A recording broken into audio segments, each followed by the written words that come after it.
ಸ್ವಲ್ಪ ಮಾತೃವರ್ಗದಿಂದ ತಾಯಿ ಕಡೆಯಿಂದ ಸ್ವಲ್ಪ ತೊಂದರೆಗಳು ಉಂಟಾಗ್ಬೋದು. ಗುರು ಹಿರಿಯರೊಂದಿಗೆ ವಾಗ್ವಾದಗಳಾಗೋದು, ಸ್ವಲ್ಪ ಬೇಸರ ಆಗುವಂಥದ್ದು, ಶತ್ರುಗಳಿಂದ ವಂಚನೆ ಆಗುವಂಥದ್ದು, ಮೋಸ ಹೋಗುವಂಥದ್ದು, ಆಸ್ಪತ್ರೆಗೆ ತಿರುಗಾಡೋದು ಜಾಸ್ತಿ ಆಗ್ಬೋದು, ನಿಮಗೆ ಆಗ್ಬೋದು, ನಿಮ್ಮ ಕುಟುಂಬದವ್ರಿಗೆ ಆಗ್ಬೋದು. ಆಮೇಲೆ ಕೆಟ್ಟ ಕೆಟ್ಟ ಅಭ್ಯಾಸಗಳು ಮಾಡ್ಕೊಳ್ಳೋದು, ಕೆಟ್ಟ ಕೆಟ್ಟ ಸಹವಾಸಗಳು ಸೇರ್ಕೊಳ್ಳೋದು, ಕೆಟ್ಟ ಕೆಲಸಗಳು ಮಾಡೋದು, ಈ ತರದೆಲ್ಲ ಉತ್ತೇಜನ ಆಗ್ತಾ ಇರುತ್ತೆ. ಅದನ್ನೆಲ್ಲ ನೀವು ಎದುರ್ಕೋಬೇಕು ಆದಷ್ಟು.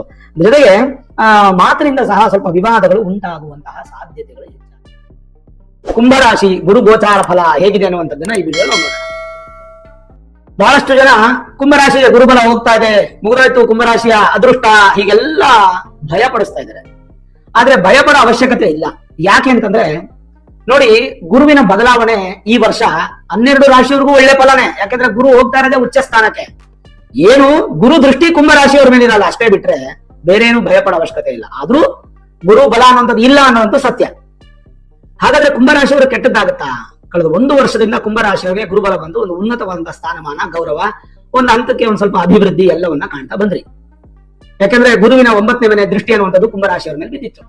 ಈಗ ಗುರು ನಿಮ್ಮ ರಾಶಿಯಿಂದ 6ನೇ ಮನೆಗೆ ಹೋಗ್ಬಿಡ್ತಾರೆ. 5ನೇ ಮನೆ ಇದ್ದಂತ ಗುರು 6ನೇ ಮನೆಗೆ ಹೋಗ್ಬಿಡ್ತಾರೆ. ಯಾವತ್ತು ಹೋಗ್ತಾರೆ? ಜೂನ್ 2ನೇ ತಾರೀಕು. ವಿಶೇಷವಾಗಿ 2026ರಿಂದ 2027 ಜೂನ್ 15ನೇ ತಾರೀಕುವರೆಗೂ 379 ದಿನಗಳ ಕಾಲ ಕುಂಭರಾಶಿಯವರಿಗೆ ಗುರುಬಲ ಇಲ್ಲ ಅನ್ನುವಂಥದ್ದು ಪರಮ ಸತ್ಯ. ಅದನ್ನ ಯಾರು ಇಲ್ಲ ಅಂತ ಹೇಳಕ್ಕಾಗಲ್ಲ. ಆದ್ರೆ ಗುರುಗಳ ಆಶೀರ್ವಾದ ಅನ್ನುವಂಥದ್ದು ಬಹಳ ಮುಖ್ಯ ಕಣ್ರಿ. ನಿಮ್ಮ ಮೂಲ ಜಾತಕ ಇದೆಯಲ್ಲ, ಅದನ್ನ ನುರಿತ ಜ್ಯೋತಿಷ್ಯರಿಗೆ ತೋರಿಸಿ, Vedic astrology, higher astrology predictions ಮಾಡಿಸಿ, ಗುರುವಿನ ಸ್ಥಾನ ಎಲ್ಲಿದೆ ಅಂತ ತಿಳ್ಕೊಳ್ಳಿ. ಗುರು ಏನಾದ್ರೂ ಸ್ವಂತ ಮನೆಯಲ್ಲಿದ್ದಾರಾ, ಉಚ್ಚ ಸ್ಥಾನದಲ್ಲಿದ್ದಾರಾ, ನಿಮ್ಮ ಮೂಲ ಜಾತಕದಲ್ಲಿ ಮಿತ್ರನ ಮನೆಯಲ್ಲಿದ್ದಾರಾ, ಭಯಪಡೋ ಅವಶ್ಯಕತೆ ಇಲ್ಲ. ಗುರುಬಲ ಗೋಚಾರದಲ್ಲಿ ಹೋದ್ರೂ ಕೂಡ ಜನ್ಮದಲ್ಲಿ ಗುರುಬಲ ಇರುತ್ತೆ. ಅದೇ ಜನ್ಮಜಾತಕದಲ್ಲಿ ಗುರು ಏನಾದ್ರು ನೀಚ ಸ್ಥಾನ, ಶತ್ರುವಿನ ಮನೆ, ಅಥವಾ ಸಮಬಲ, ಇಲ್ಲಾಂದ್ರೆ ವಕ್ರಿ, ಅಸ್ತಂಗತ, ಪಾಪಕರ್ತರ ಯೋಗ, ಅಥವಾ ಪಾಪಗ್ರಹದ ಜೊತೆ ಯುತಿ, ಈ ತರದ್ದು ಏನಾದ್ರೂ ಆಗಿದ್ರೆ ಮಾತ್ರ ಕುಂಭರಾಶಿಯವರಿಗೆ ಒಂದ್ ಸ್ವಲ್ಪ ನೆಗೆಟಿವ್ ಎಫೆಕ್ಟ್ ಆಗುತ್ತೆ. ಇಲ್ಲ ಅಂತ ನಾನು ಹೇಳ್ತಾ ಇಲ್ಲ. ಆದ್ರೂ ಸಹ ಅದಕ್ಕೆಲ್ಲ ಸುಲಭ ಪರಿಹಾರಗಳಿದೆ. ನೀವೇನ್ ದೊಡ್ಡ ದೊಡ್ಡ ಯಾಗಗಳೇ ಮಾಡಿಸ್ಬೇಕು, ಲಕ್ಷಾಂತರ ರೂಪಾಯಿ ಖರ್ಚು ಮಾಡ್ಬೇಕು ಅನ್ನೋದಿಲ್ಲ. ಬಹಳ ಸುಲಭವಾದ ಪರಿಹಾರಗಳಿದೆ, ಅದನ್ನೆಲ್ಲ ಮಾಡ್ಕೋಬಹುದು. ಸರಿ, ಹಾಗಾದ್ರೆ ಹೇಗಿದೆ ನಾವು ಪ್ರಾರಂಭದಿಂದ ನೋಡ್ಬೇಡ. 6ನೇ ಮನೆಯಲ್ಲಿ ಗುರು ಇದ್ರೆ ಏನ್ ಫಲ ಅನ್ನುವಂಥದ್ದನ್ನ ನಾವು ತಿಳ್ಕೊಳ್ಳೋಣ. ಷಷ್ಠ ಭಾವ ಏನ್ ಹೇಳುತ್ತೆ? 6ನೇ ಮನೆ ಗುರುಲಿ ಸ್ವಲ್ಪ ಆರೋಗ್ಯದ ಕಡೆಗೆ ಹೆಚ್ಚು ಗಮನ ಕೊಡಬೇಕು, ಸಾಲದ ಕಡೆ ಹೆಚ್ಚು ಗಮನ ಕೊಡಬೇಕು, ಶತ್ರುಗಳ ಬಗ್ಗೆ ಹೆಚ್ಚು ಗಮನ ಕೊಡಬೇಕು. ಇದು ಬಹಳ ಇಂಪಾರ್ಟೆಂಟ್ ಆಗಿರತಕ್ಕಂಥ ವಿಚಾರ. ಗುರು ಗೋಚಾರದಲ್ಲಿ ಷಷ್ಠದಲ್ಲಿದ್ದಾರೆ. ಕಫ ಪ್ರಕೃತಿ ದೋಷಗಳು ಅಂದ್ರೆ ಲಂಗ್ಸ್ ಇಶ್ಯೂಸ್, ಗಂಟ್ಲು ತೊಂದರೆ, ಮೂಗಿನ ತೊಂದರೆ, ನೆಗಡಿ ಸಮಸ್ಯೆ ಇದೆಲ್ಲ ಆಗುತ್ತೆ. ಜೊತೆಗೆ ಮಧುಮೇಹ, ಯಾರ್ಯಾರು ಡಯಾಬಿಟಿಕ್ ಇದೆ ಅವ್ರಿಗೆಲ್ಲ ಜಾಸ್ತಿ ಆಗುತ್ತೆ. ರಕ್ತದೊತ್ತಡ, ಬಿಪಿ ರಿಲೇಟೆಡ್ ಕೂಡ ಇಶ್ಯೂಸ್ ಆಗುತ್ತೆ. ಕಫಬಾಧೆ ಜಾಸ್ತಿ ಆಗಿ ಅಜೀರ್ಣ ಜಾಡ್ಯಗಳು ಜಾಸ್ತಿ ಆಗುತ್ತೆ. ಅಜೀರ್ಣ ತೊಂದರೆಗಳು, ಕರುಳಿನ ಬೇನೆ ಅಂದ್ರೆ ಕರುಳಿನ ತೊಂದರೆಗಳು ಆಗುವಂಥದ್ದು, ಹಣಕಾಸಿನ ವಿರೋಧ ಉಂಟಾಗುತ್ತೆ. ಜೊತೆಗೆ ನಿರಾಮಯ ಅನ್ನುವಂತಹ ಒಂದು ವಿಚಾರಕ್ಕೆ ಬಂದ್ರೆ ಏನಾಗುತ್ತೆ?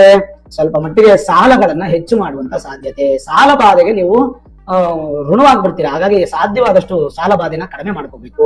ಹೆಚ್ಚು ಖರ್ಚು ಮಾಡಕ್ ಹೋಗ್ಬೇಡಿ ಕುಂಭರಾಶಿಯವರು. ಈ 1 ವರ್ಷ ನಿಮ್ಮ ಹಣದ ವಿಚಾರದಲ್ಲಿ ಬಹಳಷ್ಟು ಎಚ್ಚರಿಕೆಯನ್ನು ವಹಿಸ್ತಕ್ಕಂಥದ್ದು ಬಹಳ ಒಳ್ಳೆಯದು.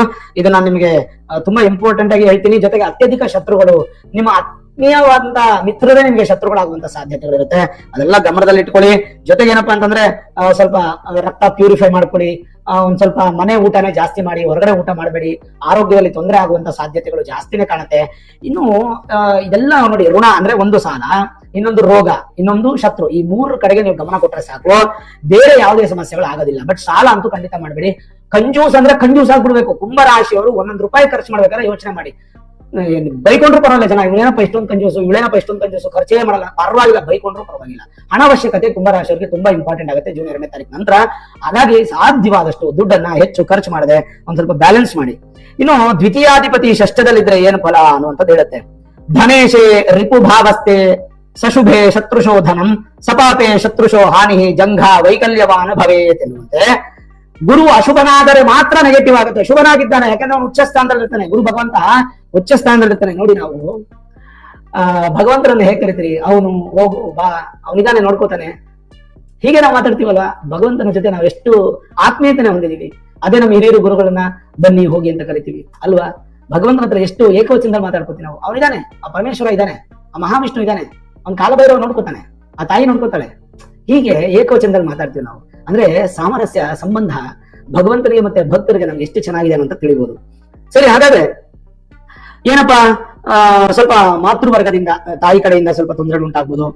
ಗುರು ಹಿರಿಯರೊಂದಿಗೆ ವಾಗ್ವಾದಗಳಾಗೋದು, ಸ್ವಲ್ಪ ಬೇಸರ ಆಗುವಂಥದ್ದು, ಶತ್ರುಗಳಿಂದ ವಂಚನೆ ಆಗುವಂಥದ್ದು, ಮೋಸ ಹೋಗುವಂಥದ್ದು, ಆಸ್ಪತ್ರೆಗೆ ತಿರುಗಾಡೋದು ಜಾಸ್ತಿ ಆಗ್ಬೋದು, ನಿಮಗೆ ಆಗ್ಬೋದು, ನಿಮ್ಮ ಕುಟುಂಬದವ್ರಿಗೆ ಆಗ್ಬೋದು. ಆಮೇಲೆ ಕೆಟ್ಟ ಕೆಟ್ಟ ಅಭ್ಯಾಸಗಳು ಮಾಡ್ಕೊಳ್ಳೋದು, ಕೆಟ್ಟ ಕೆಟ್ಟ ಸಹವಾಸಗಳು ಸೇರ್ಕೊಳ್ಳೋದು, ಕೆಟ್ಟ ಕೆಲಸಗಳು ಮಾಡೋದು, ಈ ತರದೆಲ್ಲ ಉತ್ತೇಜನ ಆಗ್ತಾ ಇರುತ್ತೆ. ಅದನ್ನೆಲ್ಲ ನೀವು ಎದುರ್ಕೋಬೇಕು ಆದಷ್ಟು. ಜೊತೆಗೆ ಮಾತಿನಿಂದ ಸಹ ಸ್ವಲ್ಪ ವಿವಾದಗಳು ಉಂಟಾಗುವಂತಹ ಸಾಧ್ಯತೆಗಳು ಹೆಚ್ಚಾಗಿರುತ್ತೆ ಮಾತಿನಿಂದ.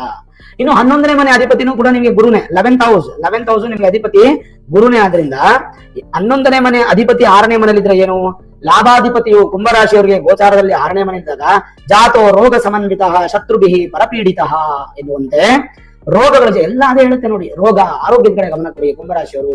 ಎಸ್ಪೆಷಲಿ BP, ಶುಗರ್, ಈ ತರ ರಿಲೇಟೆಡ್ ಆಗಿರ್ತಕ್ಕಂಥದ್ದು, ಹಾರ್ಟ್ ರಿಲೇಟೆಡ್, ಕಫ, ಲಂಗ್ಸ್, ಕರುಳು, ಈ ತರ ರಿಲೇಟೆಡ್ ಆಗಿ ಆರೋಗ್ಯಕ್ಕೆ ಹೆಚ್ಚು ಗಮನ ಕೊಡಿ. ಶತ್ರುಗಳಿಂದ ಪೀಡಿಸಲ್ಪಡುವರು, ಕಾನೂನು ರಕ್ಷಣೆ, ಸ್ವಲ್ಪ ಕಾನೂನು ಕಡೆ ಹೆಚ್ಚು ಗಮನ ಕೊಡಬೇಕು. ಯಾರಾದ್ರೂ ಲೂಸ್ ಟಾಕ್ಸ್ ಮಾತಾಡೋದು, ಯಾರನ್ನೋ ಬೈಯೋದು, ಅಕಸ್ಮಾತ್ ಒಂದು ಕೈ ಮಾಡ್ಬಿಡೋದು, ಸುಮ್ಮನೆ ಕಾನೂನಿನ ಸಮಸ್ಯೆಗಳು ಸಿಕ್ಕಾಕೊಂಡು ಸ್ಟೇಷನ್ ಕೇಸ್ ಅಂತೆಲ್ಲ ಓಡಾಡೋದು ಬೇಡ.